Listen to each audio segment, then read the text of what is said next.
Assalamualaikum warahmatullahi wabarakatuh. Perkenalkan, nama saya Ida Arya Stuti dari LPTK UBIS Semarang. Saya akan melanjutkan wawancara yang kemarin. Untuk hari ini adalah wawancara di hari yang ke-13, yaitu mengenai akar penyebab masalah beserta solusinya. Pada wawancara kali ini saya akan mewawancarai dengan rekan sejawat, yaitu bersama dengan Bu Indah Susilowati SPD. Selamat siang, Bu. Selamat siang. Kemarin saya sudah menyampaikan beberapa masalah yang ada di kelas saya. Pada pertemuan ini saya mengambil 2 masalah yang akan diselesaikan dengan mencari dari akar masalah tersebut, akan dicari solusinya. Untuk masalah yang pertama saya mengambil yaitu minat siswa yang rendah dalam literasi membaca, terutama membaca cerita. Yang ingin saya tanyakan pada Ibu adalah, menurut Ibu, metode apa yang seharusnya digunakan oleh guru agar minat siswa dalam membaca, terutama membaca cerita itu, siswa berminat untuk membaca lebih giat lagi. Untuk agar siswa membaca lebih giat lagi, terutama kita sebagai guru harus menggunakan yang pertama metode dalam pembelajaran itu sangat dibutuhkan dalam yang pertama memotivasi siswa terlebih dahulu. Nah, metode apa yang tepat untuk supaya siswanya termotivasi dalam mengikuti pembelajaran? Misalkan dalam metode membaca, kalau misalkan gurunya hanya menggunakan metode ceramah saja, bisa menyebabkan siswanya itu menjadi malas, terus kurang antusias. Lah, kita harus mencoba menggunakan metode yang lain seperti metode kooperatif, jadi saling kerjasama dengan temannya, berkelompok. Jadi guru harus menguasai beberapa metode ya, bukan cuma ceramah, karena bisa menimbulkan kejenuhan pada siswa. Apalagi di kelas rendah itu ya, kadang-kadang anak itu merasa susah untuk membaca karena terkadang gurunya itu kurang membimbing atau kurang menggunakan beberapa metode yang digunakan guru tersebut, kurang memadai, sehingga siswa tersebut akhirnya menjadi malas membaca. Terus untuk yang berikutnya, menurut Ibu kira-kira media yang digunakan untuk pembelajaran supaya siswanya itu minat bacanya lebih, itu apa yang digunakan?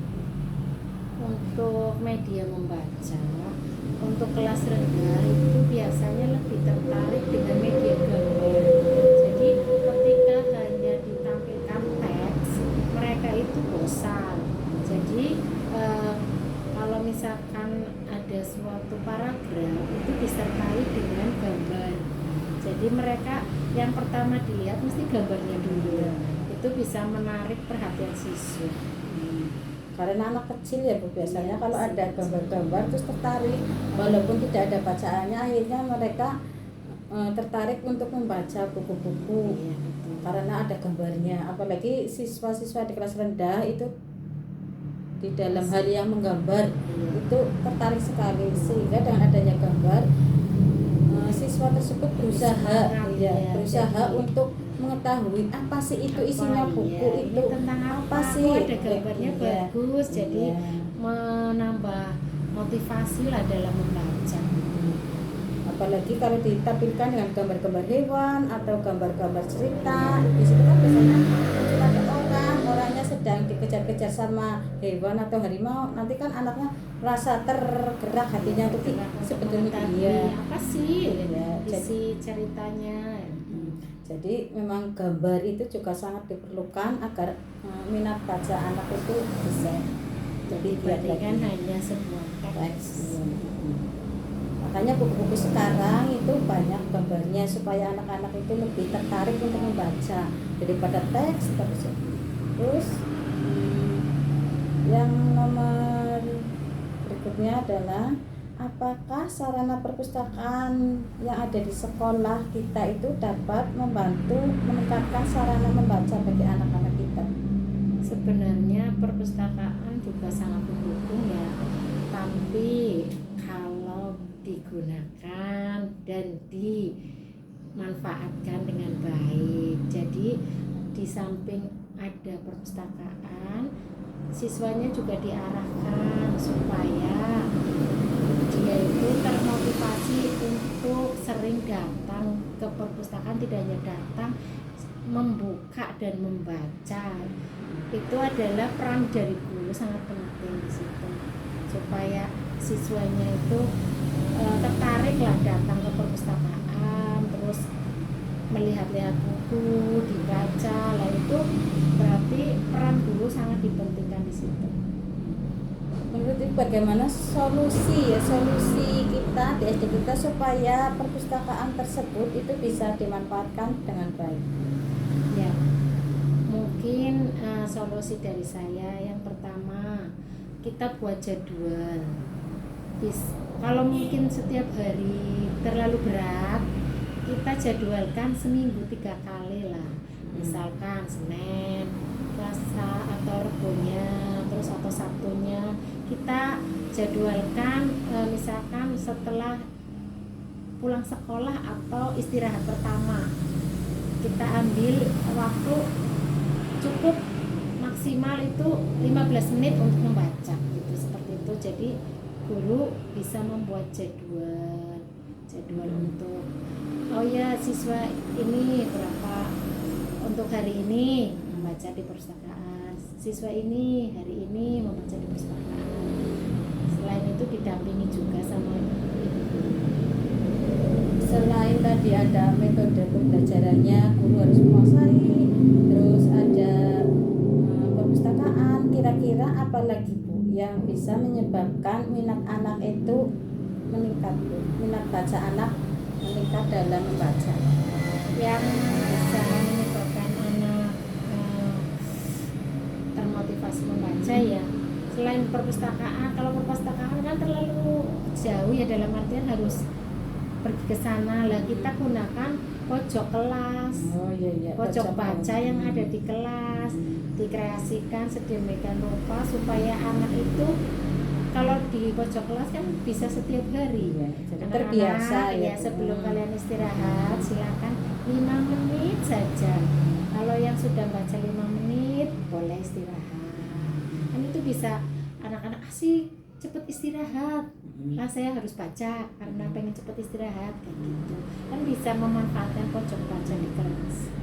Pojok baca tersebut menurut Ibu apakah buku-buku pelajaran atau sekedar buku-buku cerita atau gimana Bu? Bagusnya itu Kalau lebih baiknya supaya anaknya tidak jenuh, karena tadi kan sudah pelajaran yang lebih baik kayak cerita-cerita cerpen atau apa juga kan ada hubungannya dengan pembelajaran. Iya, jadi kan anak tidak jenuh, tadi juga sudah baca, sekarang baca lagi. Kalau itu kan membaca tapi kan ada menarik, bukunya yang kayak cerita-cerita lucu, tidak apa-apa, cerita-cerita hewan, kan anak kegemarannya berbeda-beda. harus Variatif lah ya Pak bukunya. Jadi di sini gurunya emang harus benar-benar mengkondisikan anak-anak ya supaya anak-anak tersebut bisa memiliki minat baca. Jadi ada perpustakaan, ada pojok baca, gurunya juga menguasai beberapa metode yang harus digunakan sehingga siswa tersebut tidak merasa bosan atau kesusahan atau bahkan ada siswa yang enggan untuk membaca karena memang kadang siswa tersebut di kelas yang sebelumnya itu terbiasa dengan malas membaca, akhirnya di kelas berikutnya itu terkadang akhirnya sama juga disuruh membaca, kadang-kadang anak tersebut malas atau enggan untuk membaca. Nah sekarang gurunya tersebut harus memiliki beberapa tadi contohnya metode medianya juga harus disesuaikan dengan murid-muridnya. Terus kalau ada perpustakaan juga harus digunakan atau difasilitasi, sekolahan memfasilitasi perpustakaan, guru juga harus menggunakan perpustakaan tersebut supaya ada manfaatnya. Di samping ada manfaatnya, guru juga harus terjun di perpustakaan tersebut. Tadi misalnya harus dibuat jadwal, setiap guru berarti harus membuat jadwal, mengawasi anak-anak. Jadi jangan dibiarkan anak tersebut cuma masuk, keluar, masuk, pegang buku, buka buku, tapi tidak diarahkan. Jadi kalau anak seperti itu dibiarkan tidak diarahkan akan percuma hasilnya. Jadi perpustakaan tidak benar. Makanya tadi betul, kalau harus ada jadwal, anak-anak masih perlu bimbingan, maka guru juga harus membimbing anak-anaknya agar terbiasa untuk ke perpustakaan dengan ada timbal baliknya atau tindak lanjut dari kegiatan ke perpustakaan tadi. Misalnya tadi gurunya memberikan tugas, misalnya apa yang tadi kalian dibaca, tolong ceritakan atau gimana. Jadi guru juga harus memberikan tindak lanjut dari kegiatan ke perpustakaan tersebut. Karena kalau biasanya kalau tidak ada tindak lanjutnya, anak-anak cuma bermain, cuma ngobrol di perpustakaan. Untuk yang berikutnya dari tadi macam-macam solusi yang disampaikan itu kan kadang-kadang kita memiliki keunggulan dan kelemahan atau kekurangan dan kelemahan dari solusi-solusi yang tadi telah disampaikan. Menurut Ibu, dari solusi tersebut apa keunggulannya, Bu? Apa keunggulan jika guru itu menguasai metode-metode yang dikuasai oleh gurunya? Keunggulannya apa bagi anak didik atau bagi sekolahnya? Ketika guru menguasai berbagai macam metode, itu sangat menguntungkan juga bagi siswanya. Jadi siswa itu tidak merasa bosan, tidak merasa jenuh dengan metode yang diberikan ceramah terus, kan tidak. Jadi dengan variasi lain, pembelajaran metode lain itu bisa membuat siswanya juga semakin menambah motivasi belajar gitu. Karena kadang-kadang anak apalagi di kelas rendah itu kadang-kadang maunya itu belajar sambil bermain ya. Jadi kalau gurunya mungkin menggunakan metode yang itu saja terus bosan. Akhirnya anaknya bosan, akhirnya main sendiri, ngobrol sendiri. Ya, jadi keunggulannya itu kalau kita seorang guru memiliki beragam metode pembelajaran, tentunya akan meningkatkan prestasi juga minat siswa di dalam membaca. Terutama di sini adalah membaca cerita. Menurut Ibu bagaimana untuk keunggulan sekolah jika sekolah kita itu memanfaatkan perpustakaan? Di samping perpustakaannya ibaratnya tidak terbengkalai, ya kan, buku-bukunya terjaga, digunakan, siswanya juga kan menambah wawasan bagi siswa yang suka membaca buku, kan menambah wawasan bagi siswanya. Terus apalagi siswanya itu jadi tertarik lah datang ke perpustakaan. Karena di perpustakaan itu banyak sekali ragam buku ya Bu. Di samping ada pengetahuannya bertambah siswanya. Sehingga siswa itu seleranya itu kan berbeda-beda. Kalau di perpustakaan itu kan beragam variasi. Ada yang tentang sejarah, ada yang pahlawan, ada hewan. Iya. Jadi mereka itu bisa menikmati atau memilih sesukanya sendiri. Jadi tanpa paksaan dari gurunya, mereka akan bersemangat untuk belajar di perpustakaan. Nah, di samping tadi ada keunggulannya, berarti di sini juga ada kelemahannya ya Bu. Untuk kelemahannya itu di dalam guru itu menguasai banyak metode, itu kira-kira kelemahannya apa Bu? Kelemahan gurunya. Kalau kelemahan gurunya, untuk kelemahannya metode pembelajaran ya. Ini jadi kelemahan dalam, mungkin kelemahannya gurunya itu harus menemukan waktu itu ya Bu. Maksudnya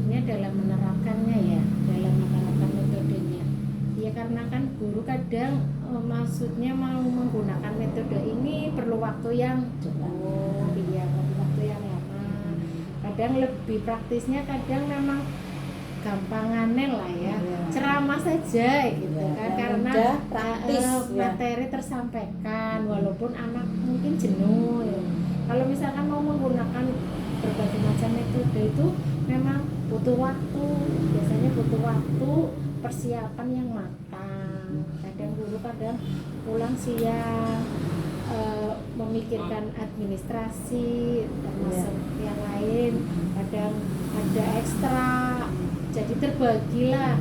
Jadi kadang untuk memberikan pembelajaran dengan berbagai metode itu butuh waktu. Jadi di sini guru memang harus membutuhkan waktu yang lebih banyak lagi dalam mempersiapkan beberapa metode tersebut ya Bu. Terus kalau yang kelemahan dari sisi perpustakaan Bu, perpustakaan itu kan tentunya juga memiliki kelemahan. Kelemahannya kira-kira apa Bu? Perpustakaan kelemahannya ya untuk siswanya paling kan males Bu, males datang ke perpustakaan ya. Males ya kan, pengennya ya siswa itu ya pengennya belajar ya sudah di kelas ya. Kalau disuruh ke perpustakaan biasanya siswanya kan juga merasa males ya Bu ya. Mungkin karena itu ya Bu, gurunya itu memang belum memberikan jadwal atau program-program dari sekolah atau dari gurunya tersebut, sehingga siswa merasa malas untuk pergi ke perpustakaan. Iya, kadang males lah guru itu. Untuk yang berikutnya itu adalah permasalahan pertama. Untuk permasalahan kedua yang saya ambil adalah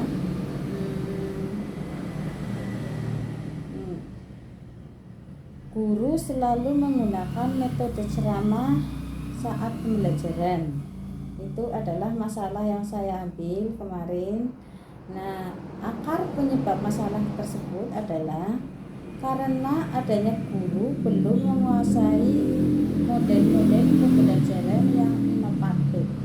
Nah, yang ingin saya tanyakan, menurut Ibu, bagaimana supaya guru-guru di SD kita itu menguasai beberapa banyak model-model pembelajaran yang inovatif, apalagi sekarang kan zamannya sudah zaman milenial ya Bu, sehingga guru itu dituntut untuk belajarnya lebih inovatif lagi.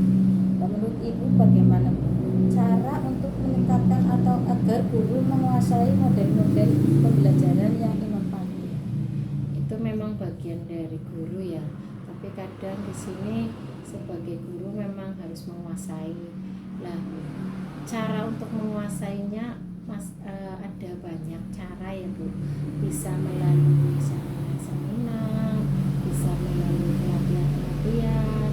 Itu bisa menambah pengetahuan kita, bagaimana bisa mengajar dengan metode yang lain, tidak hanya ceramah saja. Itu kita bisa juga belajar dari platform untuk pembelajaran sekarang kita KM. Di samping itu juga kita guru sebagai guru harus sering berkreatif sendiri, berarti melihat YouTube, melihat itu ya Bu. Di samping tadi ada memanfaatkan internet lah, internet kita manfaatkan, kita cari di Google atau di apa platform pembelajaran supaya menambah pengetahuan kita tentang metode apa sih yang tepat untuk kita mengajar. Guru di samping tadi untuk mengikuti seminar agar bisa menguasai pembelajaran, guru juga harus berinovasi sendiri untuk mencari di internet, memanfaatkan internet sebagai pembelajaran. Guru nanti bisa mencari di situ pembelajaran inovatif itu contohnya yang seperti apa. Terus tadi juga ada mencari di platform atau di aplikasi-aplikasi sekarang kan zamannya kurikulum merdeka, mungkin guru juga harus mempunyai aplikasi tersebut untuk belajar, sehingga pembelajaran yang disampaikan ke anak-anak itu lebih inovatif, tidak membosankan bagi siswanya. Untuk yang berikutnya, menurut Ibu apa sih kelemahan dari guru belajar inovatif itu apa sih Bu? Maksudnya kesusahannya atau gimana ya Bu? Mungkin gurunya belum menguasai teknologi, jadi kadang mau memulainya itu terasa berat kalau tidak ada yang bimbing. Kadang kan untuk belajar IT itu perlu bimbingan. Kalau kita misalkan sendiri belum tahu, kadang kan kita merasa pusing gitu ya, akhirnya kan terhambat pengen tahu tapi kurang ada yang membimbing, memberikan motivasi, dukungan, dan teman sejawat itu diperlukan untuk meningkatkan sesama rekan guru dalam pembelajaran supaya lebih baik dengan menggunakan atau memanfaatkan sarana teknologi yang ada. Tapi kan kalau misalkan gurunya belum menguasai dan ketika mau belajar tidak ada yang membimbing, kan berpengaruh juga. Ya, sehingga kita harus memanfaatkan guru-guru yang sudah mahir atau yang bisa menguasai IT untuk mempelajari guru-guru yang belum menguasai, terutama biasanya guru-guru yang sudah sepuh itu kan emang perlu bimbingan dari termasuk saya sendiri kan masih belajar, jadi guru-guru benar-benar maksudnya baru belajar bagaimana ini cara masih tetap belajar karena belum mahir juga sih Bu. Apalagi untuk pembuatan perangkat pembelajaran yang menggunakan IT, saya juga merasa belum mahir, jadi perlu benar-benar kerjasama antar teman sejawat.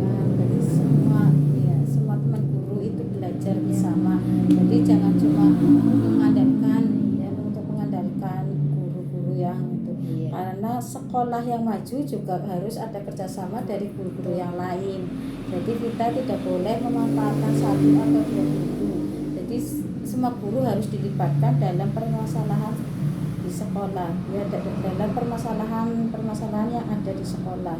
Karena dengan kerjasama dengan tim guru, maka sekolah kita tentunya akan lebih berprestasi dari kalau guru-guru berjalan sendiri-sendiri.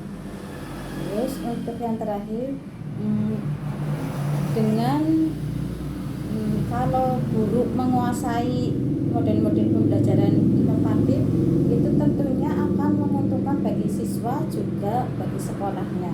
Menurut Ibu, kelebihan dari guru-guru yang sudah menggunakan model-model pembelajaran yang inovatif, kelebihannya apa?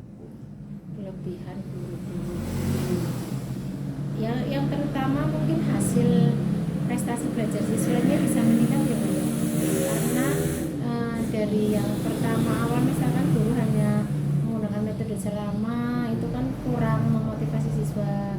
Kalau gurunya sudah belajar metode-metode pembelajaran yang lain, kan murid-muridnya juga merasa tidak jenuh, bosan, akhirnya bisa menguasai pembelajaran dan bisa berpengaruh kepada hasil prestasi siswa itu bisa meningkat. Jadi anak-anak memang supaya tidak bosan, tidak jenuh dalam belajar, itu emang ada pengaruh besar juga dari gurunya. Kalau gurunya bisa memberikan solusi atau memberikan beberapa metode, mungkin anak menjadi senang, tidak bosan. Di samping itu, yang pasti itu prestasi belajar anak di dalam membaca atau berhitung atau yang keterampilan motorik, keterampilan sosial yang lainnya juga mengikutinya, tentunya juga akan semakin meningkat. Jadi intinya kita sebagai guru, kita memang harus menggunakan atau menguasai model-model pembelajaran yang inovatif. Jadi guru itu memang karena sudah yang namanya guru, berarti guru harus belajar.